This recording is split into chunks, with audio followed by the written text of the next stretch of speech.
Hi, in this video we are going to talk about investment versus spending. So many people think that they're spending their money on some or the other items in buying, and many people think that they're investing their money in buying some items. So let's see what is the difference between investments and spending. So let me give an example. One of my friend bought Bajaj Pulsar bike in 2008, 150cc bike. In 2008 it was around 61 or 62,000. Okay, and for that he had a money of 30,000 for down payment, and the remaining 32,000 he had taken a loan. Okay, and now let's see, instead of buying that bike in 2008, and if he had invested that money in Bajaj Auto in 2008 and started doing regular investment year after year, let's see how it will grow. The bike which costed around 62,000 in 2008, and if you sell it now, the cost of that bike in the market is only 7,000 rupees. Okay, now let's go to chart of Bajaj Auto. Okay, so here I am looking at Bajaj Auto chart. It is one day candle. I will change it to 1 month candle. Okay, so this one candle represents May 2020. Now let's little zoom back and go to 2008. This chart is also starting from 2008. Okay, in this chart if you see, in 2008, in May 2008, the market was trading around 260 to 450 in this month. Okay, if you see, the low it made is 269 and the high it made is 449. So let's say around 270 or so we buy the stock, or let's say 275. Now let's say in 2008 I buy Bajaj Auto stocks. Instead of buying the bike, I buy Bajaj Auto stocks. Okay, and for 280 rupees I can get around 110 stocks at the rate of 30,000 rupees. And year on year, let's say I am investing uh, more than 30,000 on the same Bajaj Auto. Okay, let's say in 2009 I have bought around 150 stocks for 280 rupees. It would cost me around 37,500. And in 2010 I have bought again 150 stocks at around 300. The investment is 45,000.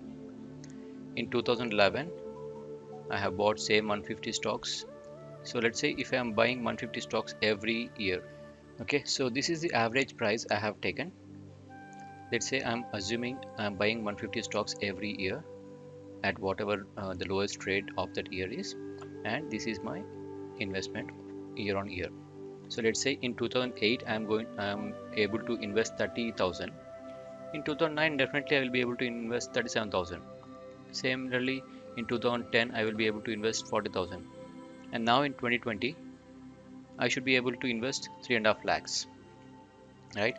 And if I do this systematic plan every year, right now the number of stocks I can hold is 1910, and the average price of these stocks is 851, which means that I have so far invested 16 lakhs 49,300. Okay, now let's see what is the worth of these stocks. So now if you see, from 2008 the chart has been going up, the prices has been going up. So in approximately in 2009 it was trading around 600 to 800. In 2010 it was trading around 1500 to 1600. In 2014 it was trading around 2300 to 2400. So it keep on increasing every year. And now if you see, because of the recent COVID issues there has been little pullback, but now it is trading at around 2500. Okay, so now if you see here, I have 1910 stocks, and the current market value is 2500, which means that the stocks are worth of 47 lakhs 75,000, and whereas my investment so far is only 16 lakhs 49,300. This is the power of investment which I'm talking about. Whereas what my friend did in 2008 is he, he spent 30,000 to buy that bike and have taken a loan of additional 32,000 and paid EMIs, and it came up to 45,000. The total money he spent on the bike is around 75,800. In 2020, the value of that bike is only 7,000 rupees. So this is spending, and this is investing, and this is the value of that investing. You can do similar exercise with any stocks, let's say Reliance or DMart or Asian Paints. Let's take any chart and do the analysis. You will know how much you must have invested by now and what is the opportunity you have already lost. Hope you got the difference between investment and spendings. Now, the same concept, let's replace the money with time. So from 2008, if you have invested your time in learning about stocks, by now you must have become a professional trader. So it's never too late. Invest your time first before investing your money. Invest your time to learn, and then you can invest your money and make a good cash flow. And if you want to plan about your income and cash flow, you can visit our previous video which talks about financial literacy and plan your financials accordingly. Thanks for watching this video. Have a good day.